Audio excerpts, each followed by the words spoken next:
this year, which plans to produce 350,000 artillery shells a year. Germany is fundamentally shifting its approach to defense and industry to increase defense production. And the investments Germany is making in its armed forces are extraordinary. Around 152 billion planned for defense by 2029, 3.5% of its GDP by 2029.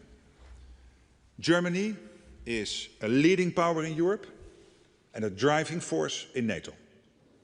German leadership is essential for our collective defense.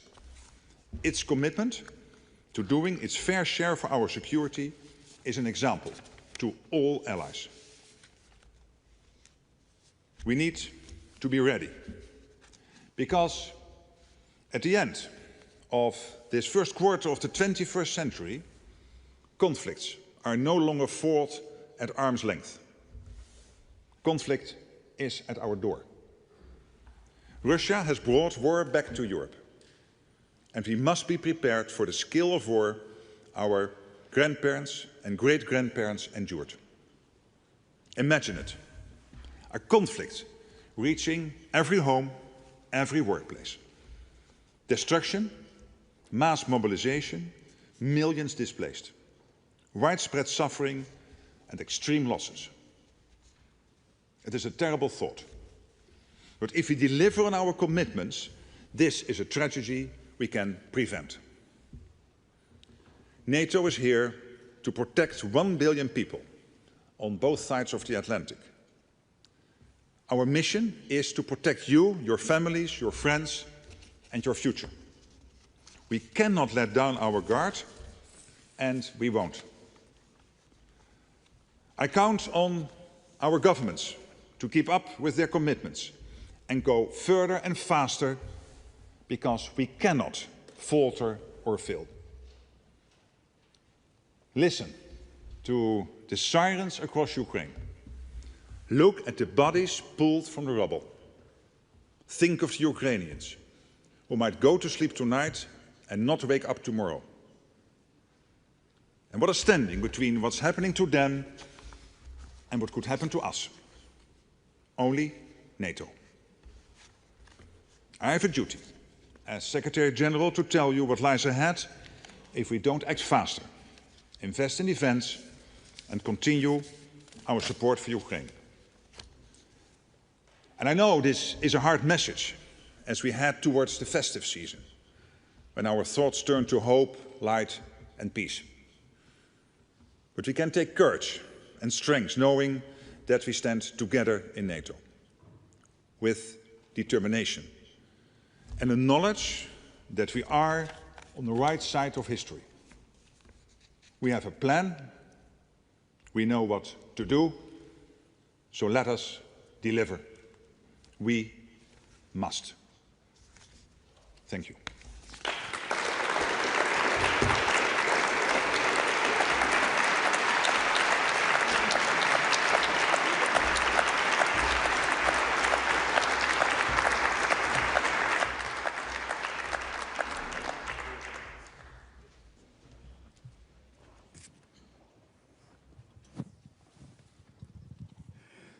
Thank you. Thank you so much, Secretary General. Great speech, if I may say. We don't have a lot of time. We have approximately, because Secretary General has an important follow-on meeting, we have approximately 20 minutes. So if you have a good question to ask, let me know. But let me use my privilege of sitting up here by asking the first question of both of you. Everybody knows, as has been said publicly, that we have entered what appears to be a critical moment in the negotiations about how to end and when to end the Ukraine war.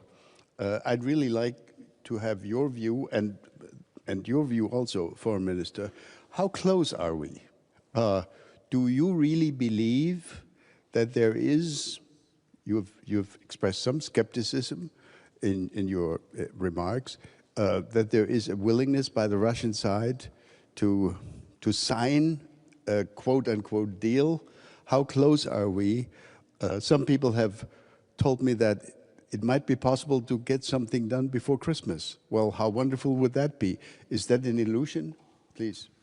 It's difficult to say, that's the honest answer. And I can only say that President Trump, the Americans, are working tirelessly to get this done. And I really want to commend them for that. And Germany and France and United Kingdom, Poland, Italy, and the other European allies and Canada are helping, and the Netherlands to support wherever they can the peace effort. And of course, there are various elements. One is, how do you reconstruct Ukraine? There was some news yesterday that progress is being made there. We know that it will be crucial after a long-term ceasefire / a peace deal that the Russians will never ever try again to attack Ukraine. So there have to be security guarantees in place of such a quality and level that Putin knows if he tries again, the reaction will be devastating.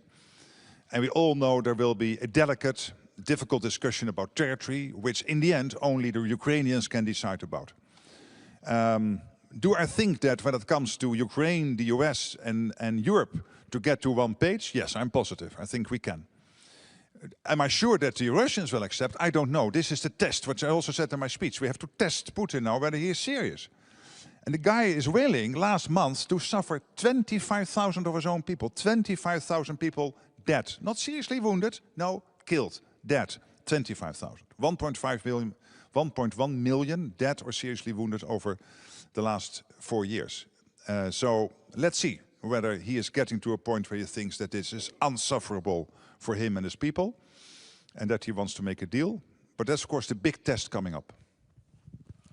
I would only add 2 points. The first one is we will only get Putin to that very point if it is absolutely clear that we, as Europeans, and of course the United States as well, are with the Ukraine, will support Ukraine, that we will be able, especially in the European Council in the next week, to make it possible to make use of the Russian sovereign assets. That's where the German government is working for. This is a proposal of Chancellor Merz. And we are slightly optimistic to get it through. This is absolutely our target. And Putin has to know, whatever happens, he may be ready for an agreement or not. We will be supporting Ukraine, defending the sovereignty of Ukraine and be with the people there. Secondly, of course, everybody would expect Ambassador to have an agreement before Christmas. That would be really great, the best Christmas gift for everybody, especially for the suffering people in Ukraine. But it has to be a sustainable solution. So if you look back into German history, it's always not so easy to compare the very historical situation. But we know from the situation after the Second World War, how it was ended, with, of course, the military saying, okay, the weak politicians agreed to a peace treaty, which was not necessary at that very point. And that was always a burden for the Weimar Republic here in Germany. So we have to have that in mind, and that was also a point I made in Beijing with my colleague Wang Yi in these days, because he also asked me, why not making an agreement, why not handing over Donetsk to Russia? We as Europeans know what it means to have a peace deal which is acceptable and bearable for the people in Ukraine, and which in a way also is part of the guarantees we all need for the future, not to be faced with a new Russian aggression in the future. All right, thank you very much. Since we're here 3 men on the stage, I'll go to a lady first. There is a lady who's raising her arm. Let's go to that lady first. Anja Wielaschek, international editor at Tagesspiegel. Secretary General, both you and Minister Wadephul have stressed the value of unity, that cohesion, both within the EU and NATO, is our strength. However, we've seen the 28-point plan that tried to formulate commitments to third parties and NATO about NATO's future, we've seen communication coming out of Washington saying that NATO's capabilities in Europe should be served within a very steep timeline. How do you convince someone who does not see value in unity and cooperation of just that aim? And maybe as a plan B, do you see a future for a NATO where the US is explicitly or implicitly withdrawn, a European or other coalition of the willing within NATO? To your second question, no. I don't see that. I think it is crucial that we keep the transatlantic bond as strong as it is today, and it is very strong. When you look at the national security strategy the US brought out, I know there was a lot of talk, of course, in European capitals, but look at what it's actually saying. Complete commitment to European security, complete commitment to NATO, and a complete commitment to the fact that we can only defend the Euro-Atlantic area if we stick together. And yes, there's a lot you can discuss about, but this is at the core there. When you take President Trump, when he was in his first term and now in his second term, he has been extremely clear that he is totally committed to NATO, having one big irritant, the fact that Germany, the Netherlands and many other countries were not even getting to the old 2%, let alone spending what he is spending, 3.5%. And now in The Hague, we have dealt with this. We decided to move to the 3.5%, equalize with the US. I think it is his biggest foreign policy success when it comes to the Euro-Atlantic area. And not only because we want to equalize with the US, but because we need to spend this money to keep ourselves safe from the Russians. And also taking a careful look at the Chinese military build-up taking place today. And Europe is now stepping up. Germany is leading that whole phase of stepping up with the defense spending here.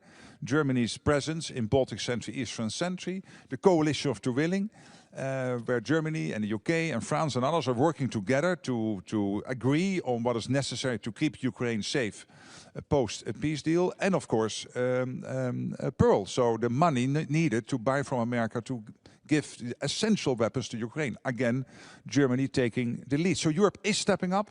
Germany taking the lead there, but many others also absolutely stepping up, including the Netherlands, the Scandinavians, the Baltics, and of course Poland and many others. So we are in a much better place. So I'm absolutely convinced this alliance is there to stay, and it is crucial. Also in the US interest, because you cannot defend the US without a Arctic which is defended. And for the Arctic you need NATO. You cannot defend the US without a safe Atlantic. And you need NATO to keep the Atlantic safe. Look at the nuclear submarines the Russians have who might want to sail towards the US coasts.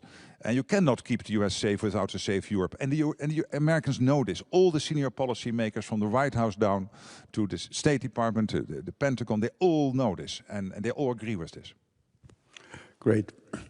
If you ask a question, please identify yourself and please make sure we know whether you address the question to both speakers or only to one of them. Let's go to Matthias Gebauer first, and then we'll go to this side of the aisle.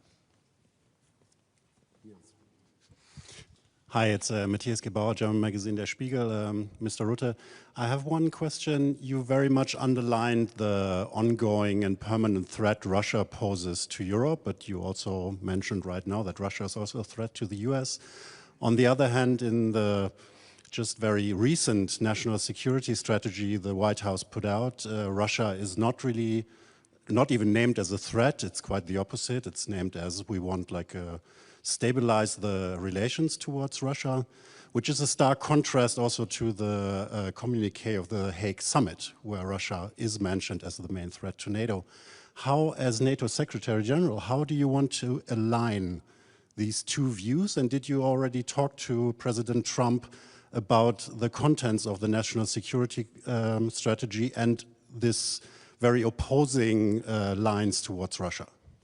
Well, again, let me tell you what I'm in all my discussions with the United States when it comes to NATO, when it comes to the defense of the US itself and the collective defense of the Euro-Atlantic. And I don't want to repeat the previous question because we do not have so much time, but let me refer to my reaction to the previous question. I think there's the evidence that the US is not in NATO only because they didn't want to repeat the mistake after the Second World War they made after the First World War. of not being involved. They are in NATO because it is providing them with the direct security they need for their future. And it has to do, of course, with Europe. And that's clear in the NSS, in this national security strategy, that they're completely committed to the European security, NATO security, and working together. But it also has to do, as I said, with the Arctic and the Atlantic. These are three key elements of NATO which are there not only to keep Europe safe, but to keep the whole of the Euro-Atlantic safe. And when it comes to the Indo-Pacific, they also, of course, have to spend time there. That's clear. And NATO is not directly involved. We have a close cooperation with many countries there in this Indo-Pacific Four Corporation. But it was the American president explicitly asking me when I first visited him in the White House in March this year, after he got back into office, after his inauguration, to make sure that we kept that relationship as the IP4 close, because he and all the senior policymakers know that these two theaters, the Indo-Pacific and the Euro-Atlantic, are closely connected. May I add, I would ask all of us not to put things in doubt which nobody puts in doubt in Washington, but only which is put in doubt perhaps and which is challenged in Moscow and in Beijing. And this is the strength and the cohesion of our alliance. And as the 28-point plan was mentioned, it is no longer existing. We had some influence on it. When it was made public, we were able to talk to the Americans. I was able to talk to Steve Witkoff and to discuss the points. We were able to discuss it with Marco Rubio. And we have a new plan, which is a 20-point plan, and which has really changed. So do we have to be engaged with the United States more than before? Yes. Is it possible to find a common ground? Yes. And that was the very success of the Hague summit in this springtime. So when we went forward, when we were clear that we are engaged, that we not only spend 2%, but we are ready to spend 5% or more, United States were there. And of course, there was a common ground, and we found that common declaration. And you see no doubts, also in this specific new paper from Washington, which really put in doubt the nuclear umbrella and the willingness to defend Europe together with the European allies. And please do us not allow to raise questions which were really in the end of the day not raised in Washington. All right, we'll go to this side of there. Where were the questions here? The gentleman over there.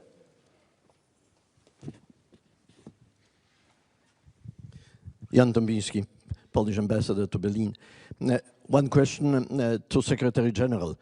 In all this discussion about security guarantees for Ukraine, I've nothing found about reduction of Russian military presence on our borders. Is it a part of a discussion? Because this would be the best security guarantee for Ukraine, the militarization of Crimea or of occupied territories, at least to reduce the Russian presence against Ukraine and against us. Ambassador, I understand the question. Of course, I am aware of various stages of all the discussions, so I cannot go into all the details. But what I was talking about was primarily focusing on making sure that whatever the military power of the Russians, and at this moment that's considerable given their extreme investments now in defense, total defense budget $200 billion, and with their purchasing power, that's about the same as the whole of European NATO is spending on defense in terms of purchasing power. So it's really a lot of money, and they don't have all the bureaucracy we have, so they can take the decisions quickly, easily move to this wartime economy as they have done. And that's why they are posing a threat immediately. And what we need to do with these security guarantees, first of all, is to make sure that they will never try again, by knowing that our reaction will be, as I said, devastating. That's now the prime focus. We have time for maybe two more questions. There's the lady, yes, in the fourth row there.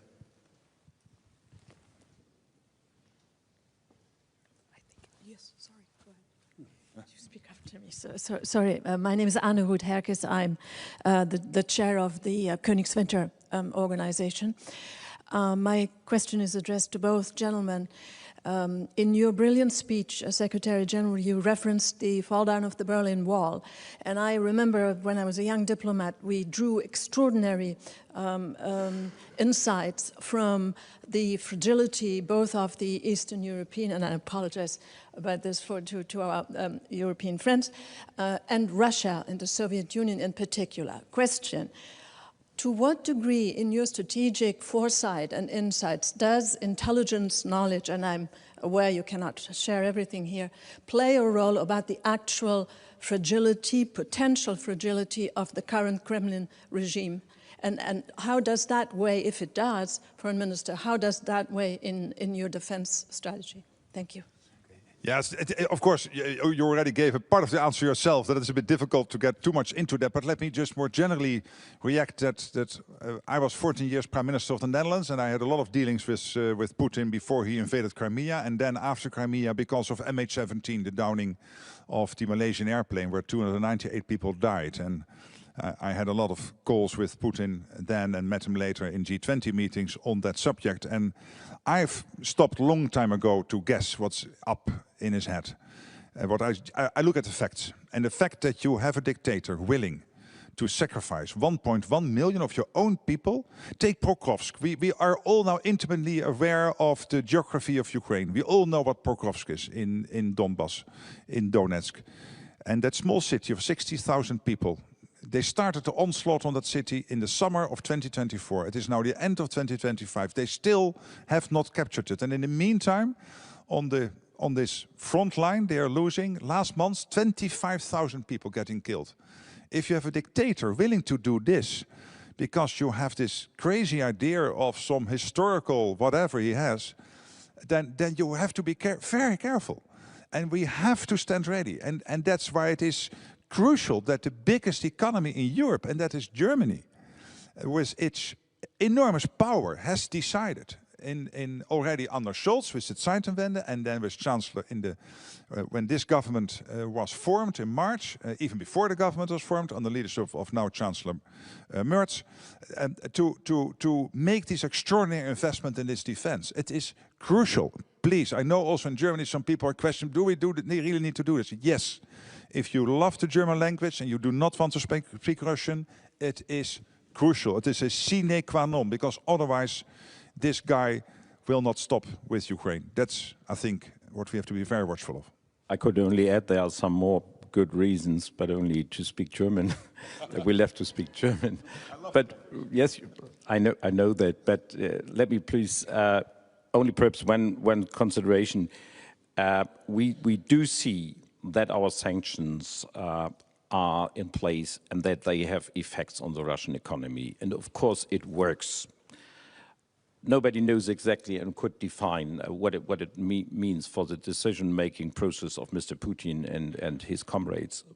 Okay, but it works on the ground, and I would only encourage all of us to go consequently alongside with this way forward, because sanctions are the only, besides the military support for Ukraine, are really pressuring Russia, and in the end of the day, of course, it will play a role in his last decision. We have time for one last question. Jana, over there. Jana Puglirin, European Council on Foreign Relations. Just one quick question coming back to the US national security strategy. There is a passage in there saying that the US wants to rebalance strategic stability in Europe. Coming back also to the nuclear aspect, how do you interpret this? What does that mean? What is the US thinking behind rebalancing strategic stability with the Russians in Europe? Well, what we have seen over time, of course, is that basically let Russia to the side for a moment, but when we look at the American foreign policy and its approach to NATO, first of all, there was this big irritant of the European and Canadian allies not spending the same as the Americans were spending. That is now dealt with. And again, Germany, even 6 years before the 2035 deadline, getting to this 3.5% crucial. Then the Americans have always been clear also that they expect Europe to do more. To do more of the heavy lifting. And why is that? Because the US also has to concentrate on the Indo-Pacific and other parts of the world, knowing that these theaters are more and more getting interconnected. So that's what you will see over the coming years, a shift. Not dramatic, but to some extent in Europe we will have to take care more of our own defense. This whole rumor about 2027 is not right. US has also confirmed that, so that's off. This Reuters report on Friday was not right. But more generally, yes, it is clear that Europe will have to step up, and that's exactly what we are doing. And is there room of enhancement? Of course there is. I would only add one point. We should not only concentrate on the so-called end question, because we have some restrictions also legally binding for Germany, but we have some other qualities like deep precision strike capabilities, and that's where we are concentrating on, and that has similar effects and can have similar effects. Thank you. Thank you very much. I know I have to apologize to all those who wanted to come in, but we've really run out of time. I apologize. The one thing I know is that these two gentlemen will meet again at a certain event in Munich in mid-February, and some of you will also be there. I'm sure many of the journalists, media people will be there. So let's meet again in February, hopefully with good news, better news than the news we've had in recent days and weeks. Thank you all for participating. Let's give our two speakers a round of applause, please.